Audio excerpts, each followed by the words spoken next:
So, last night I saw Sinners, and holy shit, it was good.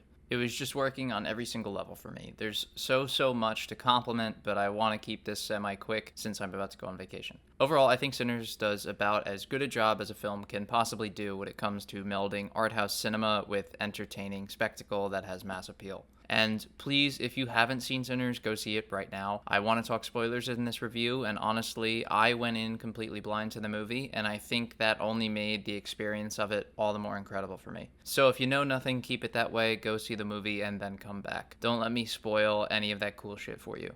So, back to the movie. What's not to like? I mean, it's got commentary on American racism put against convents of vampires. Within this, it also gives subtle nods to more minor instances of racism throughout the world. The main vampire being Irish and being able to allude to the main characters to previous instances of discrimination and hardship toward himself in America was absolutely intentional and, in my opinion, only adds yet another layer to the depth that this movie has if you care to look for it. Yet, even without this depth, Coogler still delivers a supremely entertaining and visceral experience. The cast is fantastic, with everyone giving great performances. I always find myself kind of hesitant at the actor playing two roles gimmick, particularly when those two roles are twins, but Michael B. Jordan is not only talented enough to pull this off, but the Smokestack siblings are different enough, both in physical design and characterization, that it's effortless to tell each of them apart. Beyond Michael B. Jordan, I found myself really convinced of the various convictions of each character, thanks in large part to the people playing them. And this is something that is pretty difficult to do in a horror movie, because often the scenarios that the story needs to play out necessitate a certain degree of stupidity from the characters to get the film where it needs to go.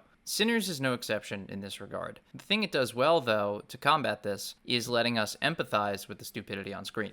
Due to the scourge that CinemaSins has become on movie discourse, everything that isn't immediately the most logical and removed, self-reflective, optimized action for a character to take in any given moment is often considered by the below-average moviegoer to be a plot hole. For the record, first of all, that is not what a plot hole is. A plot hole is something that makes the internal logic of the movie inconsistent with itself, or makes a character's choice be nonsensical to themselves in a given moment with the information that they have available to them. Also, if your metric for the quality of a movie is based entirely on how many plot holes it has, you are probably a loser. Anyway, characters make stupid decisions in Sinners, but the reason these decisions are so good and understandable as an audience is because you know exactly why each character made each choice. Be it a child in danger or a desire to be wanted and valued, we empathize with the logic behind each questionable decision that we see being made. And because of Coogler's care to make us understand all these choices and the emotions that are driving them, the consequences of every action only become more and more dramatically delicious.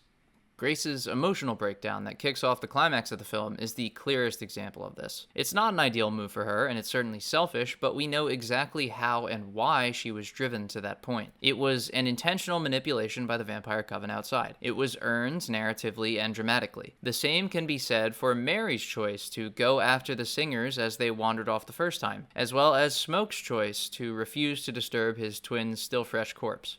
Anyway, this is more commentary on the narrative construction of Sinners, which is something I tend to do a lot in my reviews, so let me call out some technical aspects which I thought were, in a few words, really goddamn cool, just for a change of pace. First of all is the score and musical numbers throughout the film. Ludwig Göransson, as well as the various players on screen, all give fantastic performances. Miles Cadden is a phenomenal singer, for instance. Every number and song just turns the dial of an already great movie up to 11. The twangy guitar and folksy blues underpinning the soundtrack are incredible, and the live music that gets played through the night at the Juke is amazing as well. Particularly, Sammy's song that unites the past, present, and future is brought into visual form in such a uniquely spectacular way that me describing it in words simply doesn't do it justice. It's plainly one of the cooler things I've seen on screen in such a long time, full stop. Beyond that, the equipment Sinners was shot on does so much to give it palpability. It combines with the music and folklore-driven narrative that the movie has to give the entire movie a down-to-earth, lived-in sort of energy that somehow does an amazing job grounding a rather fantastical story involving vampires and magical music. The vistas of the South are also captured in some really stunning beauty at very many points throughout the movie, and Beyond the 65mm method, the camera work itself keeps up a great energy for the film. Even smaller things like the color palette shifting when things drift into the more supernatural aspects of the story worked super well for me.